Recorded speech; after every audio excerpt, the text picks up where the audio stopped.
Voltamos com o terceiro e último bloco da nossa conversa com o jornalista Paulo Torraca, aqui de Jacareí. Bom, Paulo, para a gente retomar nosso papo aqui, vou pedir para o pessoal mostrar as fotos que tem aí, que você enviou para a gente para contar. E aí você, mais moço aí. Eu aí, em tempo de... Você estava trabalhando aonde aí? Eu estava no Jornal de Hoje, em Campinas. Foi o jornal que eu fui trabalhar, a convite de jornalista. E esse jornal marcou muito, porque era o Zé Hamilton Ribeiro, um jornalista renomado no país. Foi ferido no Vietnã, né? Sim, já tinha essa história, né? Ele trabalhou na revista Realidade, né? E ali ele era um marco. Então, ali ele conseguiu, em Campinas, reunir os jornalistas de jornais impressos os principais do interior paulista, da capital. E eu tive o prazer de ir para lá, trabalhar lá com eles. A honra, né? Foi uma grande escola. Vamos ver a próxima foto? Aí já estou em São Paulo, né? Essa foto tem um marco para mim, é importante. Na Veja isso aí, né? Foi na Veja. Ali, no crédito ali, ao lado direito, que tem o crédito meu, ali já tem a agência que eu montei para a época, para atender o mercado brasileiro e internacional. Só que essa foto, ela tem uma coisa bastante interessante. A Veja, ela tinha atingido 1 milhão de tiragem, uma coisa inédita, por uma revista semanal no país. Sendo que a revista Realidade já tirava isso na década de 60, né? E a população da época era bem menor, uma coisa que a gente não pode deixar de relatar. Mas a Veja, ela já não publicava mais foto em preto e branco nesse período. O projeto gráfico dela era só fotos coloridas. E aí foi, como eu estava bastante conhecedor do movimento sindical, e esse processo aí era a eleição que antecedeu a eleição dos sindicatos metalúrgicos de São Paulo, porque eu dei assessoria também, trabalhei nos sindicatos metalúrgicos de São Paulo, então eu conhecia todo mundo, né? E teve um congresso, e ali há uma disputa de várias correntes políticas. E esse rapaz que está aí é irmão do Paulinho da Força Sindical, entendeu? E eles foram armados para o Congresso e eu fui o único que consegui registrar. Eu tenho essa foto e tem a outra ele dando tiro para cima. Pegando a arma aí. Mas a Veja preferiu colocar essa. E essa matéria repercutiu. Bom, Veja, né? Porque isso aí me arrumou uma encrenca. Esses caras queriam vir atrás de mim. Consequência, né? Vamos ver a próxima foto? Aí eu já estou no Correio Popular, aí já estava trabalhando como... Esse é o nome lá em cima da foto ali. Isso, está ali. É que eu tinha muito material, mas acabei perdendo, né? Do próprio Jornal Agora aqui. Então, isso aí eu estava no Correio Popular e era correspondente em São Paulo. Então, a gente saía, eles faziam fotolegenda, né, praticamente. Então, a gente tinha que preparar a imagem e um texto pequeno aí. Isso aí era interessante porque o jornal em Campinas, ele estabelecia vamos dizer assim, um espaço na primeira página. Aí você tinha horário, tinha tudo, era uma correria, era uma loucura. Mas, então eu cobri em São Paulo os fatos mais importantes para atender o Correio Popular. Aí eu já estava sem agência, já tinha perdido a agência. Eu acho que está falando que é a corrida número 67 da São Silvestre. Isso aí já foi em 91, acho. 91. 91. Eu já estava retornando para cá, foi um dos últimos trabalhos que eu fiz lá em São Paulo. Vamos ver a próxima? Ah, tá. Isso aí é o período já com a agência. Então, isso aí é 89. A Esse Erundina, o Fleury já era governador, o não? governador, e a Erundina era prefeita. Esse foi o primeiro encontro do governador com a prefeita de São Paulo, né? E eu cobria tudo, por causa do...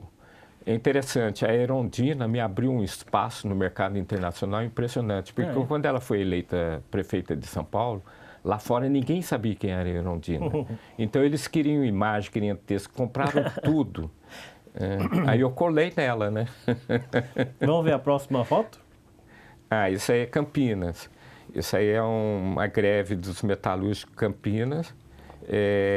Isso aí é a porta da Mercedes, lá em Campinas. Né? Isso aí eu já estava no jornal de hoje. Vamos ver a próxima? Campinas. Uma foto bem impactante essa daí também. Né? Isso aí foi capa do jornal, né? E também publiquei em vários lugares. A matéria não era violência, a matéria era sobre doença coqueluche. Se você observar, o garoto de baixo, ele está com o nariz escorrendo, que era uma doença. E isso aí foi na favela, na Dom Pedro, ali próximo aonde onde tem ali o shopping, favela aeroporto ali. E eu peguei essa imagem, fiz, aí tiveram que mudar tudo, né? Porque o tema virou violência, né? Tem mais alguma ou não? Não me lembro. Tem. O Lula com a Erundina aí. E atrás o José Eduardo Cardoso, que era e ao lado, né? a Clara Schaeffer, aquela de cabelo branco ali, que foi mulher do Marighella. Essa foto, você lembra onde foi? Foi no Ibirapuera, porque era a sede do governo municipal. Dá a impressão que o que está de gravata na frente é o Maluf, mas não é o Maluf, né? Não, não é não. Aí só tem petista aí, grupos de... Por isso que eu estranhei, não é o Maluf. Não, não é. Não é. Parece, mas não é. Tem mais alguma, não? Não sei, não. Acho que não. Eu tinha várias imagens. Aí é interessante, porque você tinha falado no primeiro bloco, assim, falou rapidinho e passou. Quando veio o plano Collor, veio o confisco lá da poupança, você entrou em crise financeira, né? Total. Assim, eu organizei uma agência em São Paulo para atender o mercado nacional e o mercado internacional. Então veio a eleição de 89, 100 anos da República, a primeira eleição direta. Então, muita informação, tudo que era informação ligada à política, tinha um mercado muito interessante. E tudo vai da credibilidade de quem está fazendo, né? E isso conta muito, não basta só fazer. Né? Exatamente. E aí eu organizei a agência, a gente vendia imagem e texto, né? Atendi o Página 12, o La Jornada, jornais internacionais, e o mercado interno. Organizando, guardando dinheiro, atendia muito também a assessoria de imprensa, atendia as empresas multinacionais no Brasil, né? Tinha vários. Aí veio o dia fatídico. 15 de março de 90. Aquilo foi terrível. Aquilo foi terrível porque engraçado, né? Nas vésperas, antivéspera, existia um boato entre os jornalistas que ia confiscar a poupança. Eu não levei a sério. Eu não acreditei. Né? Porque na época da campanha, o Collor falava que o Lula ia fazer isso, né, se o Lula fosse eleito. Né? Não, mas na semana que antecedeu foi muito sério. Eu achava que era boataria, entendeu? Não acreditei. E aí perdemos o chão. Para você ter ideia, eu tinha contrato de anos inteiros, o ano todo, para atender congresso e assessoria de imprensa. Só para fazer o contexto, para quem não entende que foi aquela época, e assim, em números de hoje, arredondando assim, bem bruscamente, bem toscamente, arredondando números de hoje, por exemplo, se a pessoa tinha, sei lá, 100 mil reais na poupança guardado para investir numa casa, por exemplo, A partir daquele dia do 15 de março de 90, o governo ficava com 80% daquilo, ficava retido, confiscado, e você podia viver de R$ 1.600 por mês apenas aquele dinheiro, assim, arredondando mal e porcamente, né, digamos assim. E não podia sacar esses 20% não podia na sacar. hora lá. Não, você tinha que ali viver o mês inteiro com aquele dinheiro. E tinha muita gente que tinha guardado muito dinheiro na poupança para comprar um carro ou comprar uma casa, e de repente ficou sem nada, né? Ficou sem nada porque o governo tinha confiscado o dinheiro, prometendo que ia devolver depois corrigido em 18 meses, né? Como foi exatamente depois. Isso que você está falando, Rodrigo, porque a poupança era o porto seguro do brasileiro. Que o que rendia mais por causa da inflação também, né? Também, e o brasileiro também não sabia muito esse negócio de aplicar e tal. E como a gente não tinha muito dinheiro para fazer... Eu já tinha passado por um banco, que eu trabalhei no BCN, como fiz a revista do banco. Então eu conheci um pouco sobre aplicações, o RTN, aquela coisa toda. Mas tinha que ter um recurso considerável para colocar lá e perder de vista. E eu não queria especular o mercado, eu queria ter a garantia de ter um dinheiro ali cobrindo e rendendo. E infelizmente foi tudo. E o pior, era melhor a empresa fechada do que aberta. Porque daí ia começar a dar prejuízo, né? Ela já estava dando prejuízo, você teve todo o seu calote geral e o cancelamento de tudo. E o mercado parou. O mercado parou. Tudo parou, Ninguém sabia o que ia fazer.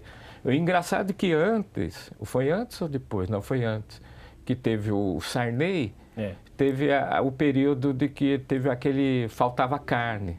Tinha que ter um fiscal do Sarney. Ele congelou o preço de tudo, né? Isso, congelou tudo. Então o pessoal não queria, a mercadoria não ia rodar, né? Aí você ia no açougue, não tinha carne, você ia no supermercado, não tinha mais alimentos, né? Então era uma doideira. Aí quando vem o Collor, né? E ele me leva tudo. A Zélia. A Zélia. A gente está quase no finzinho, porque o tempo está estourando. Aí você volta para Jacareí, depois disso vai para o Vale Paraibano. E fica 3 anos lá, né? Nesse período, eu estou retornando para Jacareí, eu estou retornando em 89, 90. Eu sei por causa que a minha filha nasceu em 89, então eu não perco os dados ali. Em 90 estou retornando, 91 ainda estou em São Paulo e aqui também, como você viu ali aquela imagem. Aí já não aguentava mais atender a sucursal lá em São Paulo, atender o mercado lá e morando aqui. Porque eu não vivia nem lá e nem aqui, né?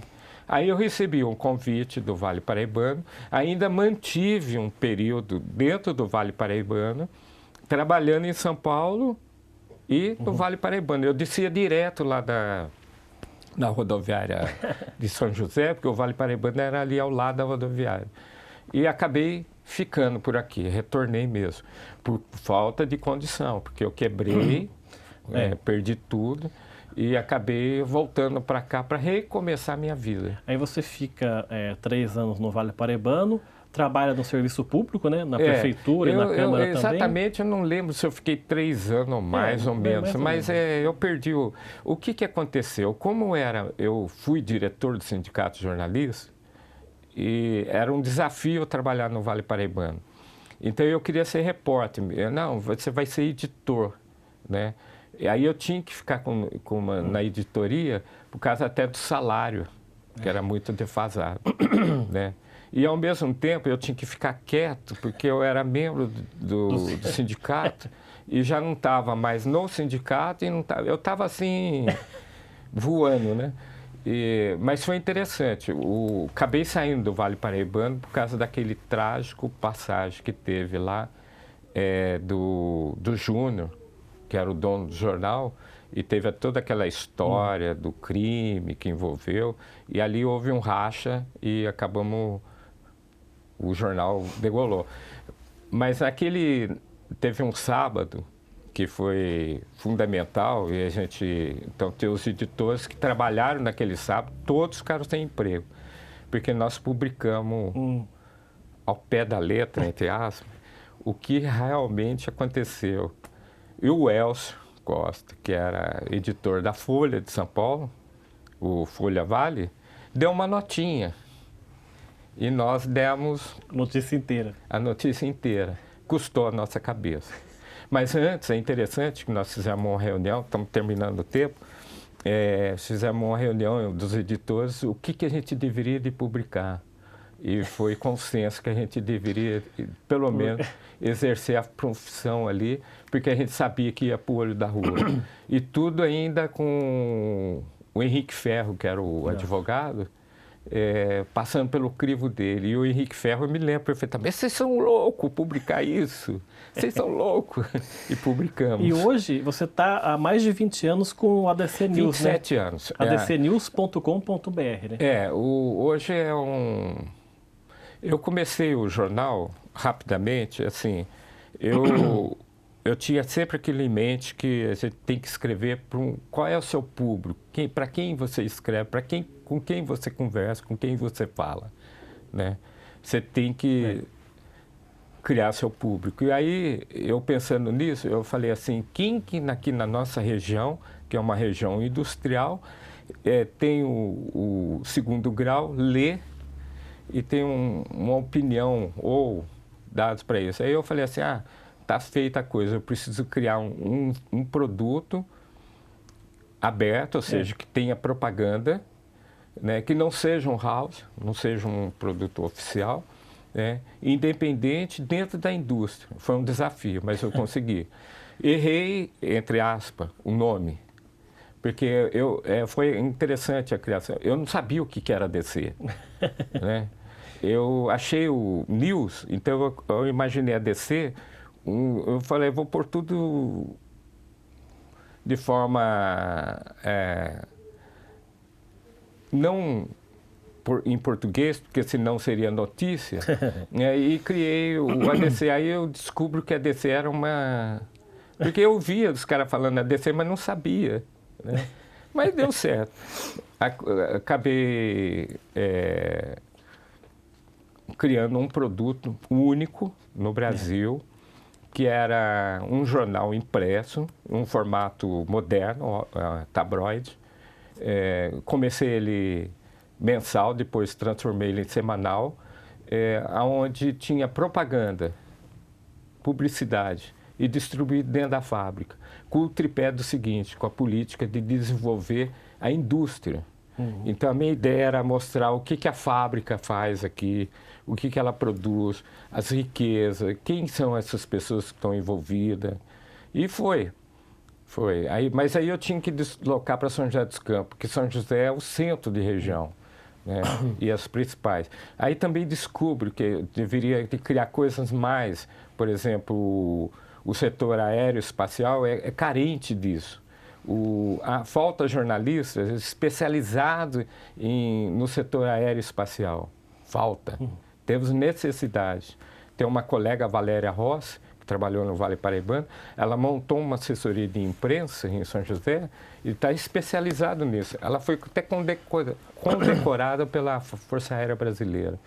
Né? É interessante, porque o jornalismo não acaba, ele muda o processo. Vai se adaptando, né? Vai se adaptando. E hoje é o online. Tá certo, Paulo. Quero agradecer muito a sua presença aqui, por ter contado essa sua história Eu com a falo gente. muito, né? Mas foi muito bom a gente saber um pouco mais sobre a sua trajetória. Parabéns por todo esse trabalho e obrigado por ter aceitado o nosso convite. Que isso, sempre falar da trajetória é reviver, né? Porque daqui para frente eu tenho mais história do que construir história. Né? Tá certo, obrigado pela sua entrevista. Que isso. O programa Gente em Destaque fica por aqui, a gente volta numa próxima oportunidade. Até lá.